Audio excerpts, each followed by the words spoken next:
everyone, this is Medina Magdalena podcast, and today I have my special guest from LA, Matthew. Hello, everybody. Welcome back to Kazakhstan. It's good to be back here. Things have changed in the last 5 years or something since I came back. That was my first question. What did you notice? What has changed? Different groups of people, a lot more of them. It used to just be almost all Kazakh and a little bit of Russian, but now I'm starting to see a lot of Arabs.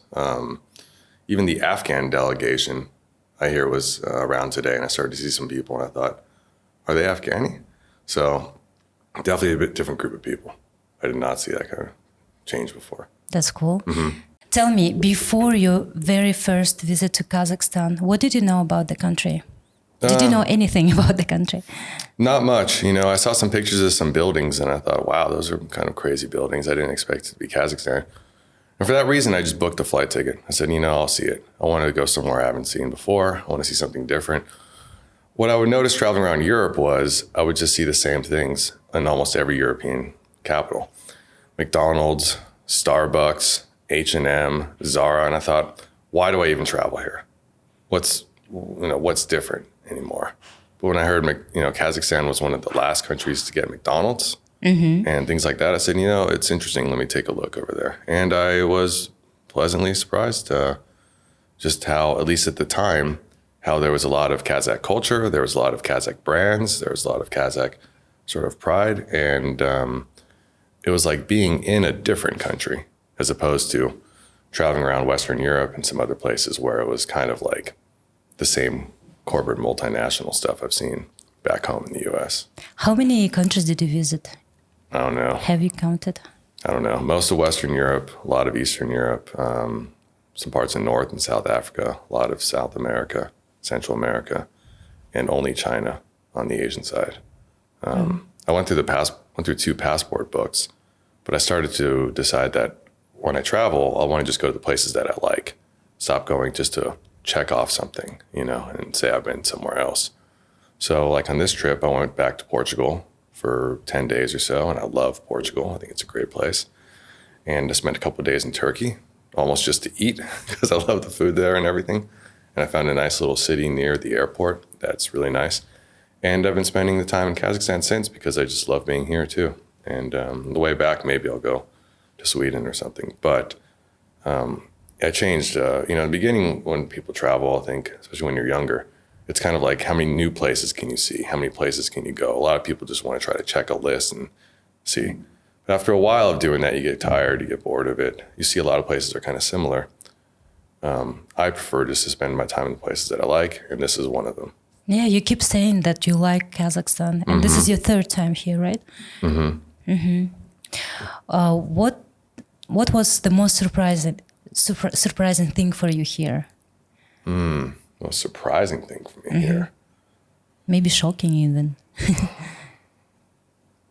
Well, it won't be shocking to anyone that's listening that's from here, but one thing I thought was kind of a funny story was when I first came here, I went to the Airbnb and I had big boots on, and I came from the airplane, from some other places, and I probably worn these boots a million places. And I came in the Airbnb and I didn't know about taking the shoes off when you get in the house. And the lady didn't speak any English. So she opened the door for me, and I walked in with these big boots clunking on the floor going, wow, this room is nice. And she started yelling at me, and I said, hey, and I thought, wow, these people, they definitely have a lot of energy when they talk. I didn't know she was kind of angry at me.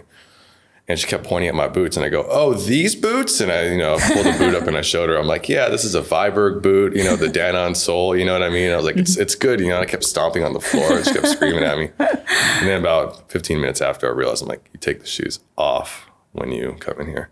Was she Kazakh? I think she was Russian. But since then, I've learned the benefits of taking your shoes off when you go into a house. Many Americans just don't do it. Do you do that now? I do it at home, and I'm starting to see a lot of Americans do it now at home too.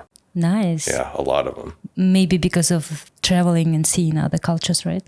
Yeah, well, at least in Los Angeles, we don't have really many seasons. It's 15 in the winter, maybe 20, 25 in the fall. We don't have snow.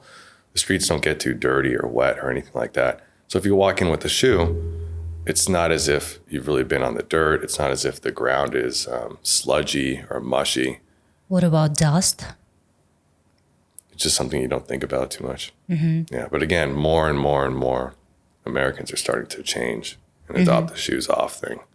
And you relax, right? After you come. You know, the way I thought about it first, when I first started doing it, I was thinking, now there's going to be all these sweaty, odory feet being dragged through a house. I thought it was like worse initially, just because I'd never seen it and I hadn't done it. But you get used to it, and then you start to believe that's the cleaner way. So, you know, I think the last thing you'd want is, if you have a bathroom and you have a towel on the bathroom, for somebody to take their dirty boots and put that over that towel, and then you put your feet on that towel after. Yes. Yeah. So anyway, that's something it was surprising to me, and then maybe some Kazakhs or something might be surprised to hear that it was a surprise to me. You know, because it's just so normal. It's just the way things are over here. Interesting. How about traditional food? Have you tried beshbarmak and other traditional meals here? What do you think about them? I think they're totally different from what you used to. Well, in the U.S., at least in my part, Los Angeles, you know, it's majority Mexican population. And in Mexico, you know, they have their very, you know, high-end city areas, but they also have very, you know, rural agricultural areas. And they don't let any part of the animal go to waste. So if you're from Los Angeles, you're used to eating, let's say, Mexican food, and you eat every part of the animal. So I'm not, you know, coming from that, nothing really bothers me. You know, eating different animals or eating different parts of animals doesn't bother me. I'm sure there's plenty of Americans who, you know, the idea of eating an eyeball or something like that would be scary to them or really, really weird. But when you grow up in some Mexican areas, you get used to it, and it's not really something that bothered me. When I first tried horse, I wasn't sure, because generally there's something they call gamey, which is like that more like wild animal taste. You get it with deer, you get it with some other animals. With beef usually has what they call the least gamey taste. But then when I ate horse, I thought, this is even better than beef. You tried it, you liked it. I loved it. I loved it.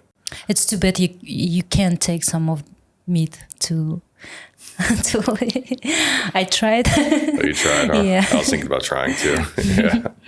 Yeah. Kazakhs back home in LA, they all talk about how they miss it. You know, maybe they get some in. But did they ask you to bring some with you? No. No. We don't have any Kazakh markets. We have Russian markets? Many Russian markets with Kazakh people working there. We have a building called Orsini, which is a huge building in downtown LA. And it looks like to me, it seems like, I would guess it's like 70% Kazakh there.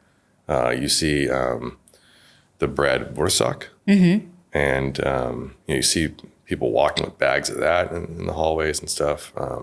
Any Kazakh restaurants? I know in Chicago there is one Kazakh Kyrgyz restaurant. I ate at that one. It was all right. No, the thing is, you know, there's so many Russians, there's so many Ukrainians, there's a lot of Kazakhs and stuff like that, but they don't really make it like that country. They just sort of have like their style. They say, you know, like kind of like a cis style place. You know, there's a restaurant near my house called Odessa. It says Odessa Russian restaurant. Now, it's probably a sensitive thing to say right now, but that restaurant started in like 1992, 1993. So at the time, it was kind of mixed. You know, I have, on my street, I have several Ukrainian and several Russian neighbors, and a lot of them have been living there for 20, 30, 40 years. So I think at the time when a lot of people came over, it was more during the Soviet days or right after, where there wasn't as much of a separation. Because of that, people sort of are kind of one group a lot more. It's not like they come over and they say, this is only Uzbek. You know, it's kind of like they sort of mix together. But did the war change their behavior in this case? You know, it's hard to say. I think with some of the older people, they're a little more entrenched in their beliefs. You know, I have an old. I agree. Yeah. I heard about this. Yeah, you know, I have an old neighbor, and she's very much on one side. You know, and I thought, wow, you've been living here for 40 years. Yes. And you're like strong, you know, living on one side. And go, you know, like you haven't even been home in that much time.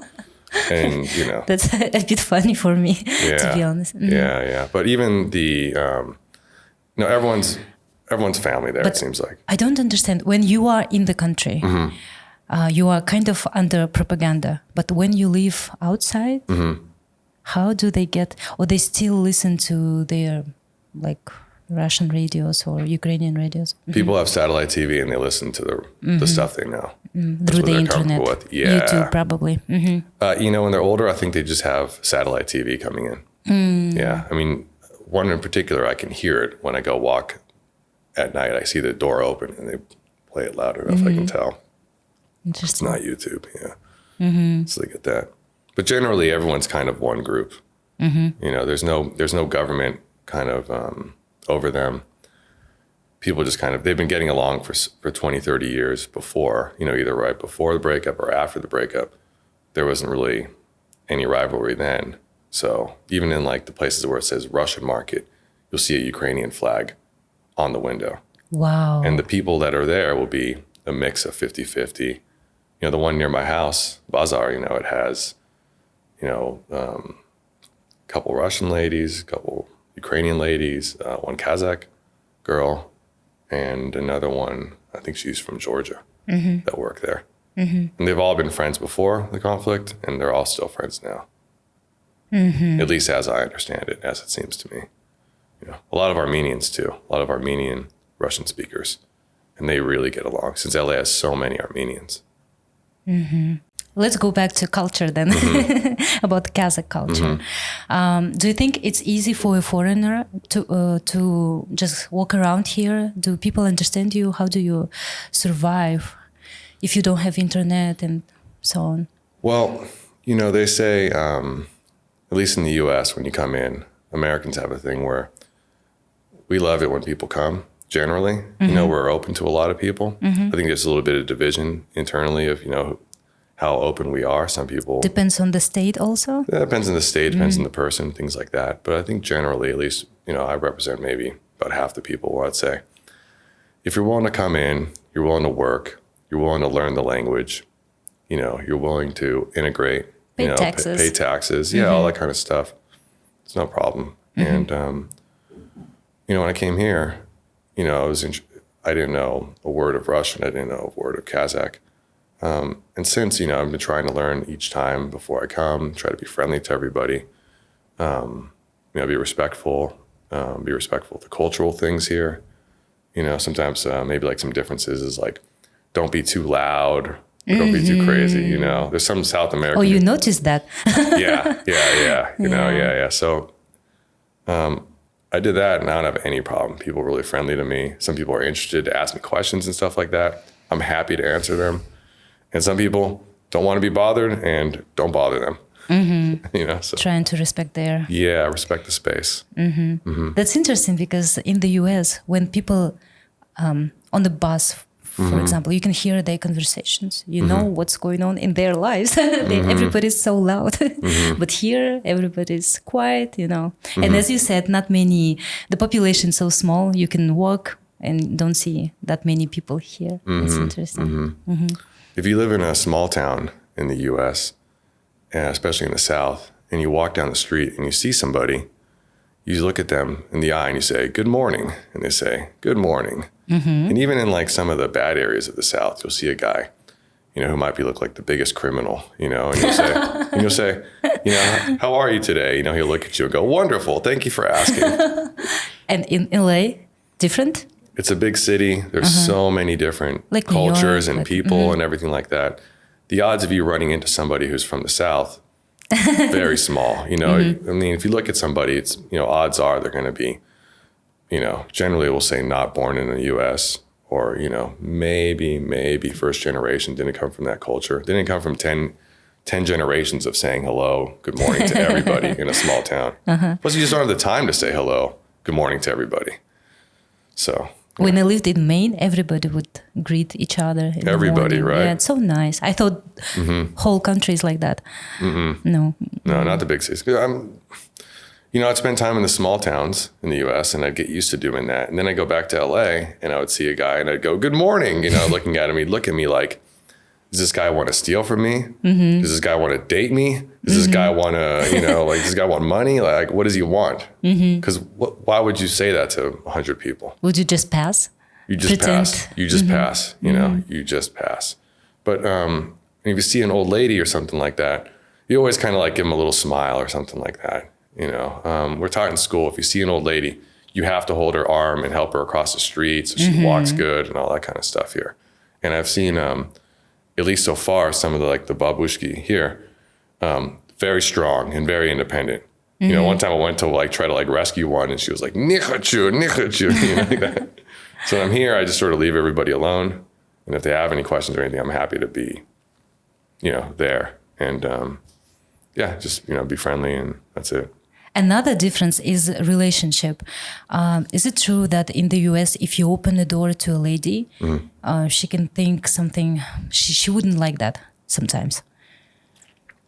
Again, it depends where you go. If you go to the South, you go to more rural areas, more traditional areas, there's a certain code of conduct that a man's supposed to have and that a woman's supposed to have.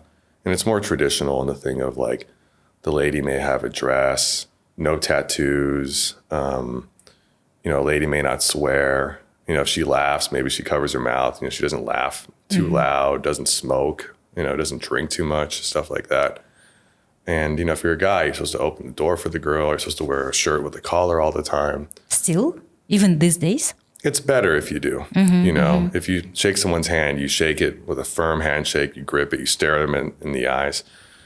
Whereas in the city, you'll see guys who are, like they say the joke is a guy in North Carolina is 25, already has a house mortgage and 2 kids. And a guy in Los Angeles at 30 is learning how to cook chicken, in his apartment. So you see the same with the ladies too. A girl in, a big city might have torn jeans and smoking a vape constantly and 1,000 tattoos all over her neck and her arm or something like that, half her head shaved. And that's like a normal girl. And a guy might be, kind of in my opinion, still a boy, only wearing T-shirts ever and, 30 something with no plans, no future, no house, sometimes. But yeah, that's sort of the difference. So sometimes in a big enough city, if you try to be too much of a gentleman, it's sort of like saying, me and you are not equal. And they don't like that. But if you go to a small town or you go to a more traditional place and you hold it, it's like, this is my role, that's yours. And they see it differently. Is there any similarity here with that? Here, it's still normal to open the door to a lady. And also, I wanted to discuss, if you go for a date to a restaurant, if it's a first date, then a couple would split the bill in the US. Here, is it still like that? Or it's not true? My guess, I don't have the statistics. My guess is they say it's like that in the city, and probably 98% of the time the guy just pays for it. The way it is at least again in the more traditional areas, you're the man and you're the earner, and because of that, be a man and get a house.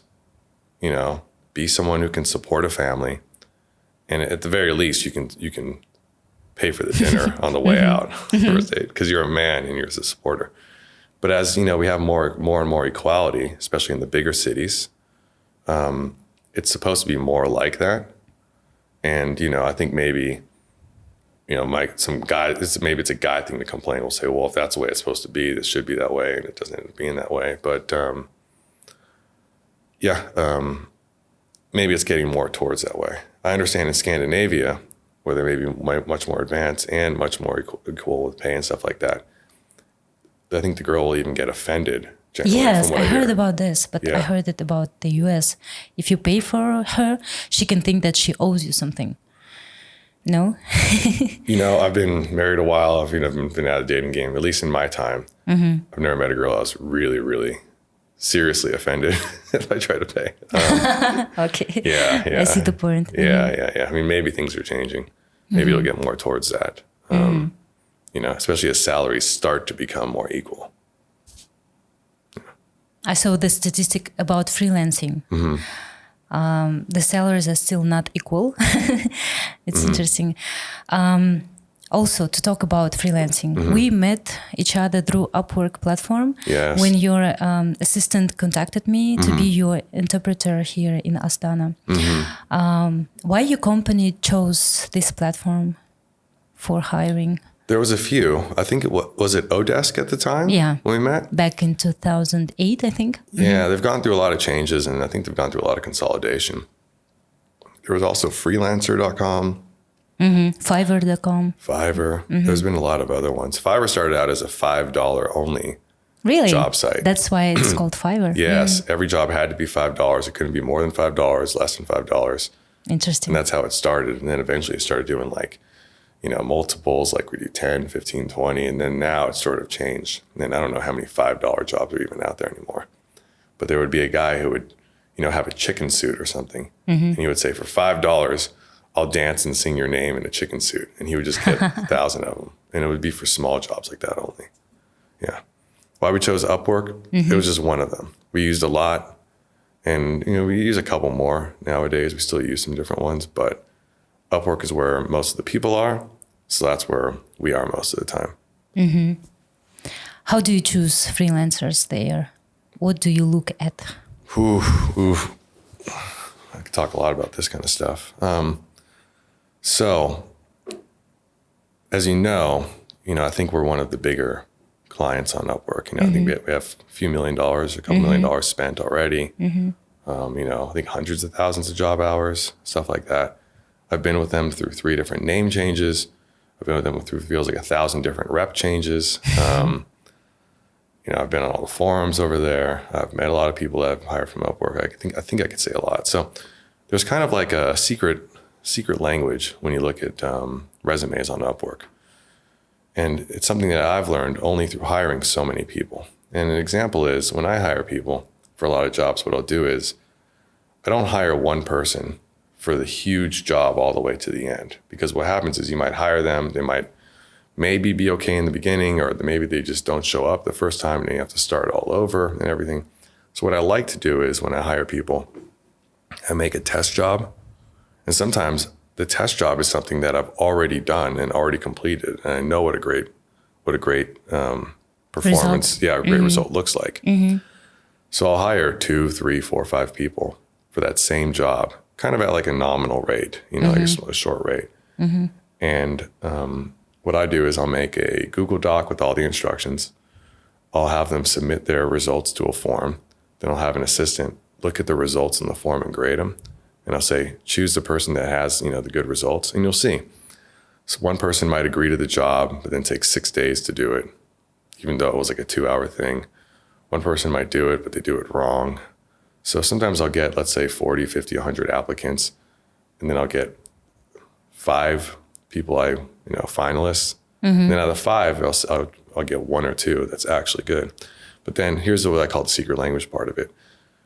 I feel bad if someone does a test job, they did an okay job. I don't want to ruin their profile and give them bad review, 2 stars and stuff like that. So I give them 5 stars all the way down, and I go, what was this person's name? And I go, Tahir. Tahir was great, and that's it. It's like three words, and it's a $10 job. And you look at applicants sometimes, and you see they just have a history of these test jobs where they have 5 stars, and they have some words like this person was great or something like that. And you understand? And I understand what it was is they made it to the competition, but they didn't win the job. And they're otherwise they would yes earn more money. How about if a person new on Upwork, for people from countries like Kazakhstan, Kyrgyzstan, Uzbekistan, this is a good opportunity to earn in US dollars, to find great clients. But how do they start if they don't have any reviews? What's your opinion? So it depends on the job, it depends on the experience. Like an example is one time I wanted to find a chemist for toothpaste. There wasn't too many, and the person I chose didn't have any job history.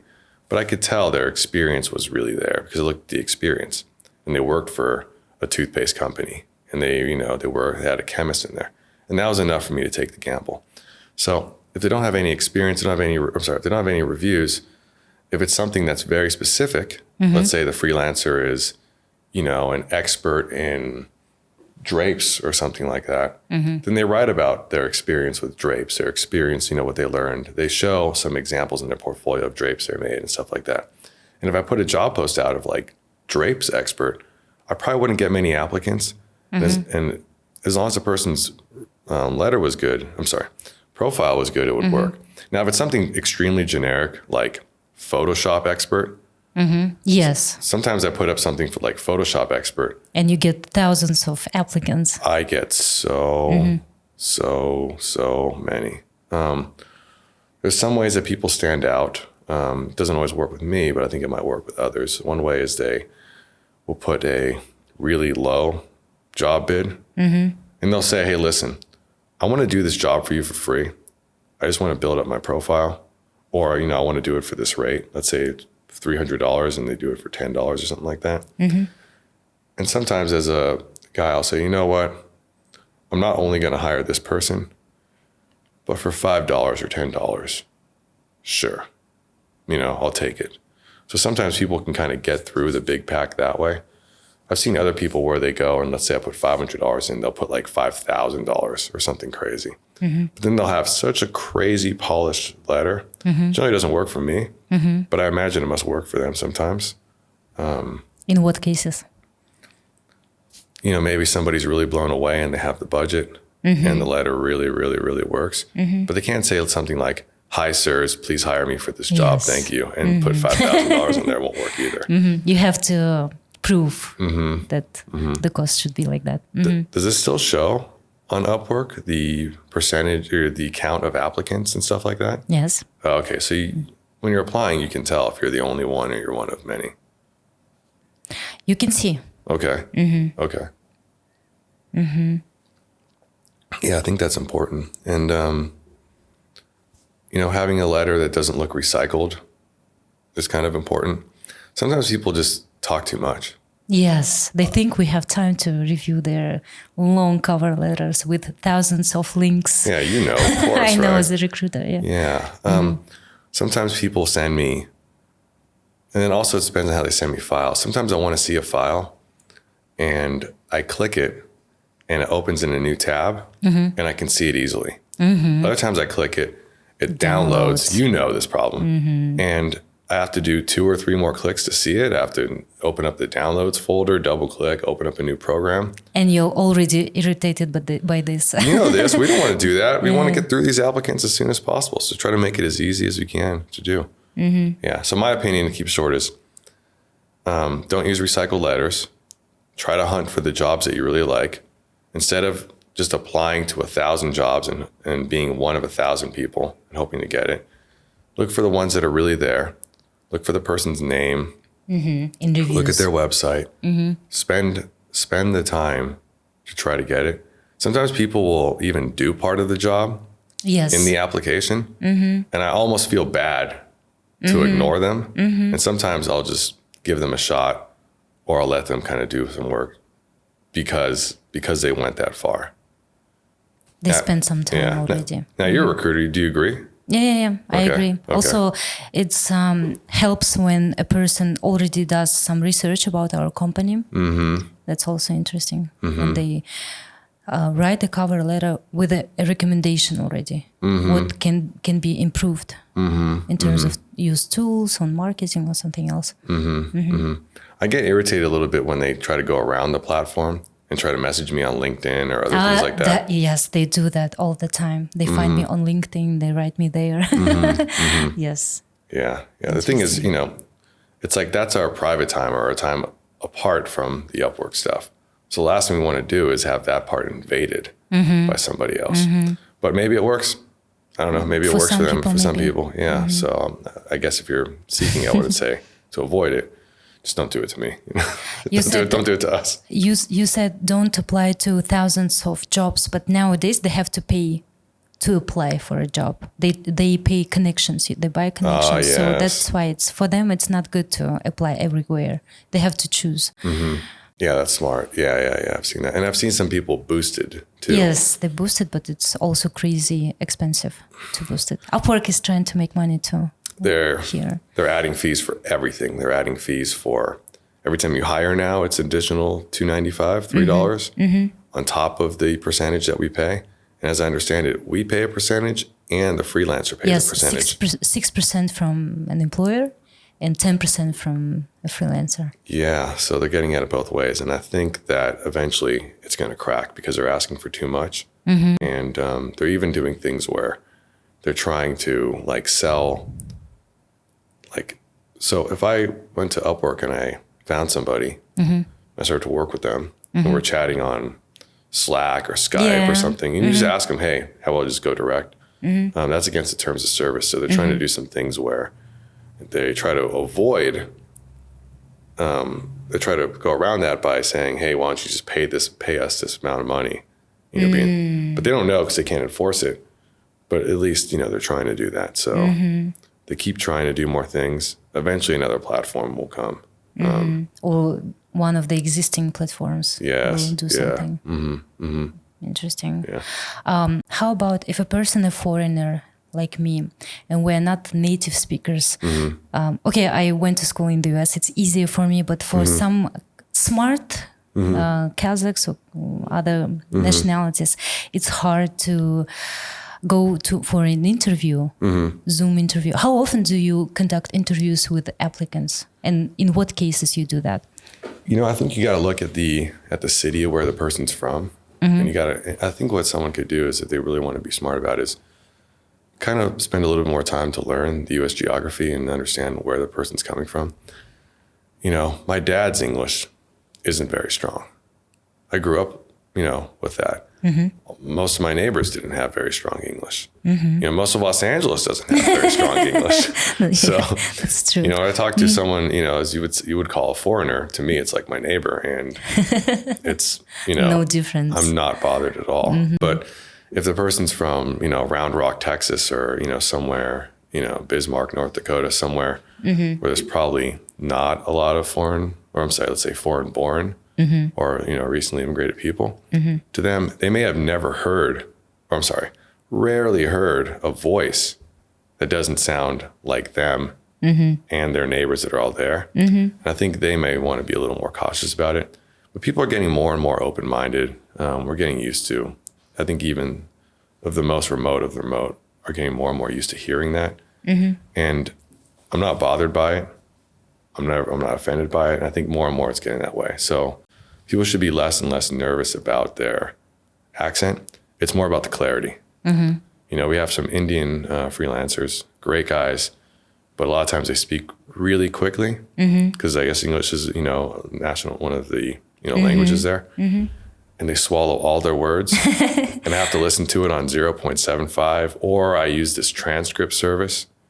And, you know, they've been speaking English their whole life. I just can't understand them. It's their own version of English. Yeah. Scotland too. The Scots. Ireland. I have no idea what they're saying sometimes. They're speaking English. So it's more about being comprehensible than it is about having, you know, how do they pronounce a word. Yeah. Also, you don't have time to have Zoom calls with everyone, right? Like, I already have Zoom calls. Yeah. How many times? Like, you have 10 job posts. How often do you interview? In what cases do you interview? You know, through the years, I've gotten better and better at reading between the lines and looking at that, you know, secret language thing I mentioned. There's other things I've done too. You know, right now I don't do as much recruiting personally as I used to do, but I used to ask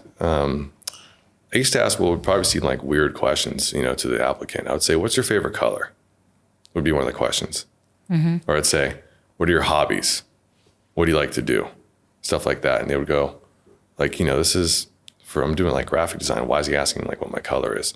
And then I would get some answers like, my favorite color is blurple. It's a mix between blue and purple. And it first happened, and you know, when I was a kid, and I thought, I do not want to work with this person. You know, they give me a 500, just like, just say blue and move on, you know? So I'd use these little questions to sort of, you know, get people off. Or, you know, disqualify people and reduce the ones. aside from that, some more serious questions would be, you don't ask people, hey, can you work at nighttime? Instead, I like to ask, which time, in your time zone, do you prefer to work in the mornings or night? And then if someone says, I prefer to work at night, those are the people that I would keep if it was a night job for them.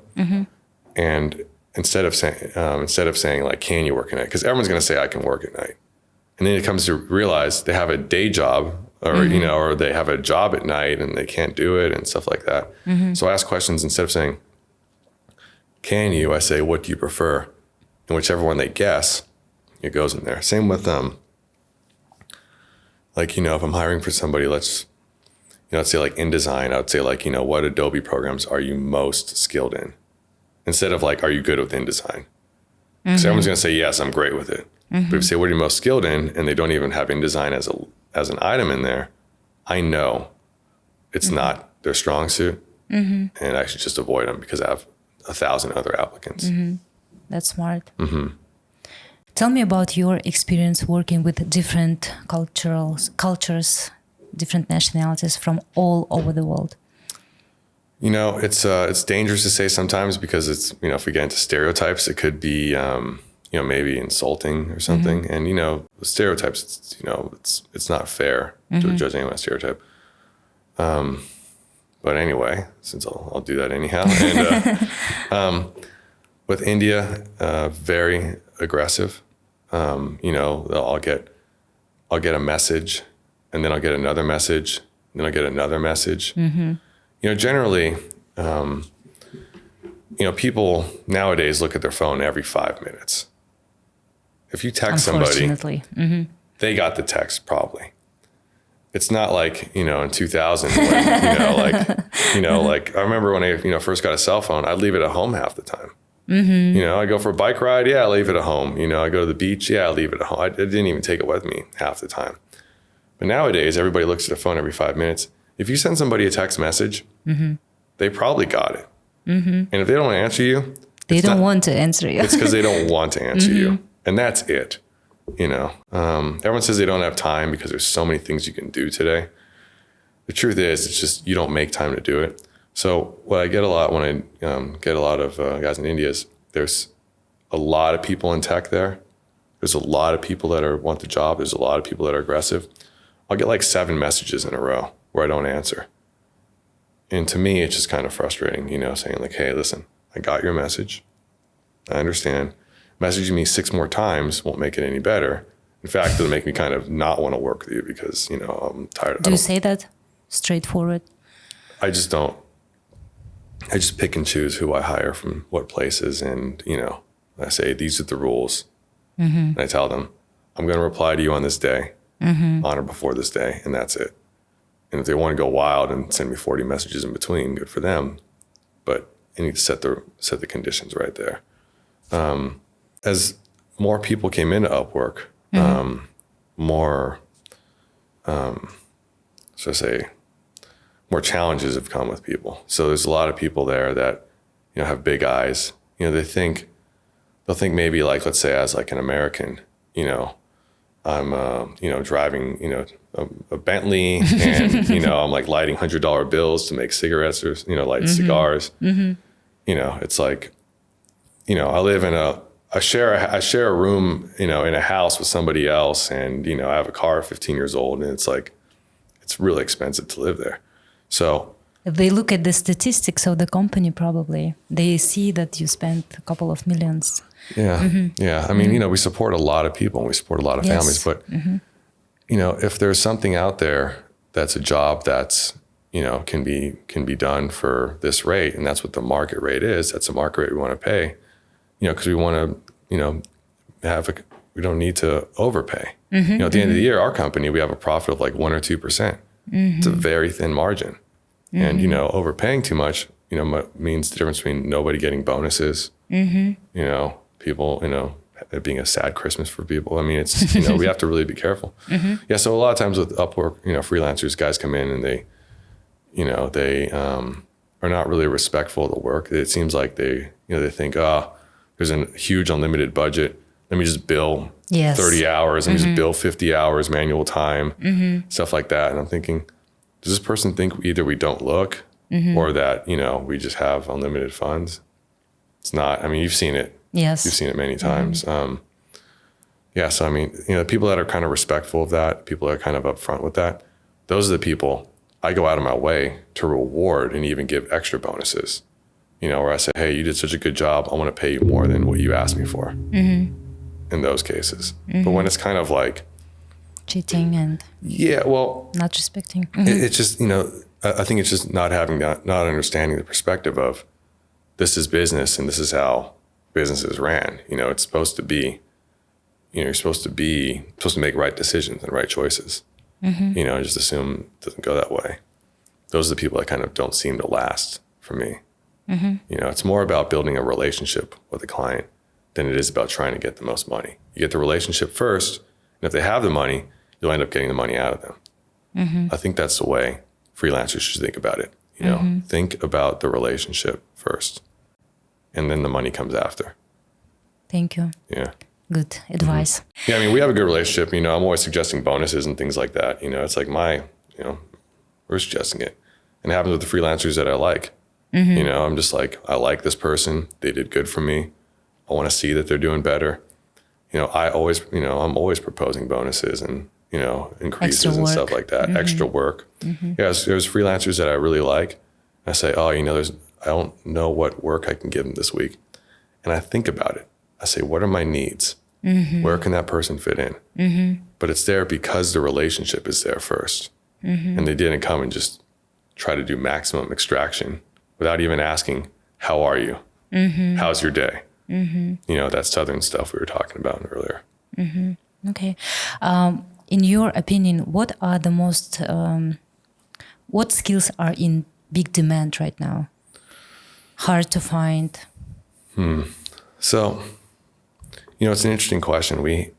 I had a discussion with one of my guys a couple months ago, and 20 years ago, are you talking about in tech? Not only in tech, in general. It's hard to say. Well, I can speak to tech, e-commerce, and stuff like that. Okay. I'd say I'm an expert in that. I'm not an expert in, let's say, construction or fashion, or the many, many other categories that are on there, engineering, stuff like that. So I can't speak for those. But I'll tell you, at least in terms of tech, 20 years ago, it could take one guy, one day, to build a website from the beginning to the end that looked like a normal website in the year 1999. You spend 2 hours on Paint or Photoshop or something. You draw something there. You spend 2 hours on HTML and CSS, make a few tables. Each web page had 5 links. It was really easy. It was about us. It was all text, maybe with one image in the middle. One person could do all those things. And as technology improved and increased, more specialization started to come out of that. You would get a guy who would know, web pages that were more dynamic, where the browser, the page size would change depending on the browser size. Mobile came into play. Video came into play. Animations. Page speed became a factor, which wasn't a factor. So if you started 20 years ago, you had 20 years of time to absorb each thing slowly as it came in. And today you could be kind of an expert that knows a lot of things. But if you're 20 years old today, you can't learn 20 years worth of stuff in 1 or 2 years. You can really only be a specialist in 1 or 2 things, because it takes 2 years to kind of learn all there is to know about making responsive page design or good CSS or, UX, the user experience of a page. That became a study too. So nowadays it's hard to find, nowadays you can try to see what the good specialists are for certain things. And I think there's certain opportunities for people to be a specialist and earn well. There's a lot of really general things like website design or full stack developer. And it's kind of like, if you had a heart problem, would you want to go to a doctor who says, I know very little about a lot of things? Or would you want to go to a guy who says, I obsess about fixing the human heart. The human heart is all I know. The human heart is all I care about. Me personally, I would give much more money and time and interest in the person who knows specific things. So sometimes when I do hiring for jobs, I get these applicants that are like, I know very little about a lot. That's not what they say, but that's what I read when they say, I'm an expert in, and they list 900 languages or something. And I go, dude, you look like you're 22 years old. How did you learn what takes 20 years, in 2 years? Like, truth is, you didn't learn it.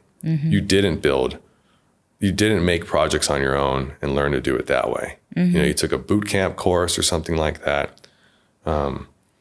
It's kind of like if you read a book about how to fight somebody, or, it's like, you're not going to go and win an MMA championship the next week because you read the book. Most people have to train for many times, and then be in the ring a lot and, get that experience to be the champion. It's like that with programming. So anyway, getting back to your question of, what are some of the big opportunities for me? If, it can be a lot of things, some things like UI, UX, like user experience. It's kind of boring to go through. But, if there's somebody who really, really cares and really knows about it, and they have a rate of like $60, $70, $100 an hour, something like that, but they really know and they can deliver you something good in a handful of hours. I've seen a lot of guys like that do really well, because, maybe some people aren't going to hire them for 40 hours a week, but they can get 10 different clients in 2 weeks. And they can, as long as they can really deliver and they really care and they really like it. So I think the name of the game now is being a specialist and having a genuine interest in that specialty. The money comes after you have the interest, after you have the passion for it. So my advice is find something you're really passionate about, something you're happy to spend 30, 40 hours a week for maybe the beginning without getting paid, just learning because you really, really love it. And then you'll get paid a lot to do what you like versus trying to grind through some boot camp and be, like everybody else and have, very low skills, being applicant 1 of 1,000, not offering anything better. Thank you. How about, you said, I see a good specialist who is specialist in one area, right? Like UI, UX design. But do you look, when you see $400 per hour, do you look at the country? Okay, if he's in Kazakhstan, you might think, okay, you're in Kazakhstan, you can't bill that much. Do you think about this, or you don't? So if you go to San Francisco or, Palo Alto, you go to like a tech place today in California, you'll see they import so many people there that have really good skills. But the interview process is like a 6-month process. They really try to get the best people, and they pay them something crazy, like $300,000 a year, $400,000 a year for those kind of tech jobs. And people, step on each other to get those jobs. I mean, they really, really try hard. But, so where the person's from, to me, isn't a indicator of their skills. Sometimes I look at guys and I think, well, like what is it the job that they're doing? And sometimes I look at it and I go, well, like this person's job is, they're not a specialist. It's a very basic job. It's a very general job. And there's many people in this region, let's say, that can offer that work at this hourly rate. I go, I don't need, if it's cut, copy, and paste, I don't need to hire a guy in Switzerland at $50 an hour to do it. I don't need to hire a guy in India at $50 an hour to do it either. So I look at it, but as a businessman. Yeah, but I don't say this person doesn't deserve it just because they live there. I say, this is what the job should be based on the market conditions only. If the world's most talented heart surgeon or someone, or, kidney surgeon or something lived in Astana, and he charged the same rate as what the American guy did, and I really needed it and I could afford it, I wouldn't care. you know? Yeah. So, I mean, sometimes some of the more talented people go and get local jobs in New York or something like that because the salaries are there. But yeah, where the person's from, the nationality means nothing. Just the market rate. Sometimes I get people, again, cut, copy, and paste, and they want to charge me what someone gets in Switzerland as a doctor, you know? I see. The point is, if you see different people, they offering the same job, but just because of their location, their hourly rates can be different because of the living cost. Yeah. In this case, you would just choose someone who is charging less. Yeah. If it's, I would take advantage of that lower cost to me, and we would go with that. But the cost will be still good for that person. Maybe better than his local market. It's important that the person's happy with the wage they get. Because otherwise, what's going to happen later is they're going to start demanding it, or they're going to start going for it, and then you're going to have to start thinking, well, do I terminate this person? What do I do now? So, yeah, it's kind of important the person's happy with the wage they get, you know? Okay, thank you. I think it will be very interesting for freelancers. Okay, because we are in Kazakhstan, I have a small Blitz Poll for you. Okay. Just say one or another. Okay. Choose one or I'm ready. another.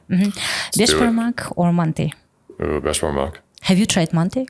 Yes. Yes, okay. That pumpkin beef one's good. Astana or Almaty? Can't decide. I don't know. I'm going to lose some friends maybe. I'll say, I'll say Astana, but man, Almaty is so beautiful. Why so Astana then? I'm going to lose more friends. I like I like when I walk in that park with the pyramid, that there's like nobody there. That's, steps. I don't get that in very few places in the world. I'm a city boy. I see cities. When I go to Dubai, I don't even move my head up to look at the buildings. I couldn't be less interested. When I go there, it's like the mix of the country and the city at the same time, because the population just isn't here yet. I mean, the buildings are here. I don't know if everyone's inside all day or anything, but to be able to walk in what's like a city, where it's quiet and peaceful and the air comes in. The air is so nice here. Maybe not in the winter with the cold and stuff, but in the summertime, it's fantastic. So that's sort of a perk that kind of tipped the scales, I would say, for Astana. And I just told you it's hot. You're like, what? It's not hot. Yeah, we're used to 40, 45, For me, it's really hot. Yeah, it doesn't matter to me, yeah.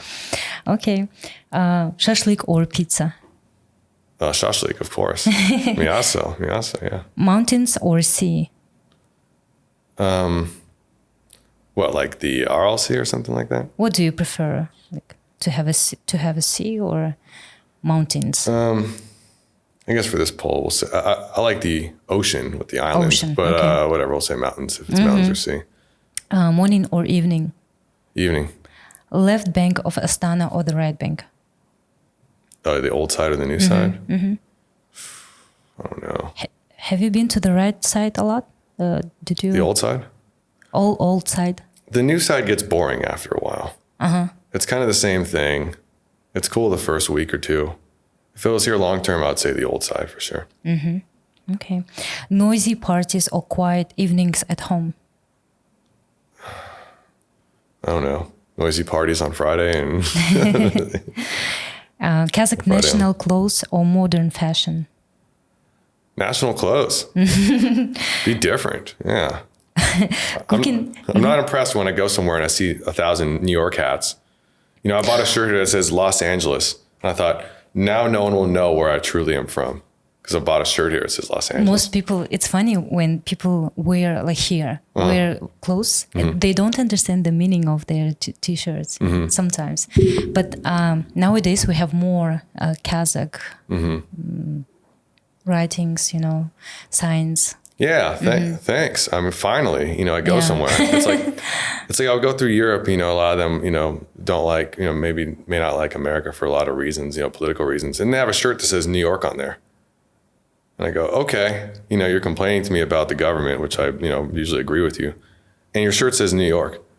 Yes. One time I posted a photo with LA cap. For me, it's just, just a cap. And one guy, he's my teacher from Boston. He's like, what? Why not Red Sox? And I just didn't think about this, just put something on. Yeah, interesting. Cooking at home or going to a restaurant? Nothing's better than a good home-cooked meal. Nothing's better. I agree. Yeah, nothing's better than good. Yeah. Okay, that's all. Okay. Thank you so much for coming today and sharing your thoughts. It was very interesting. Yeah, thanks for having me. It was a good time.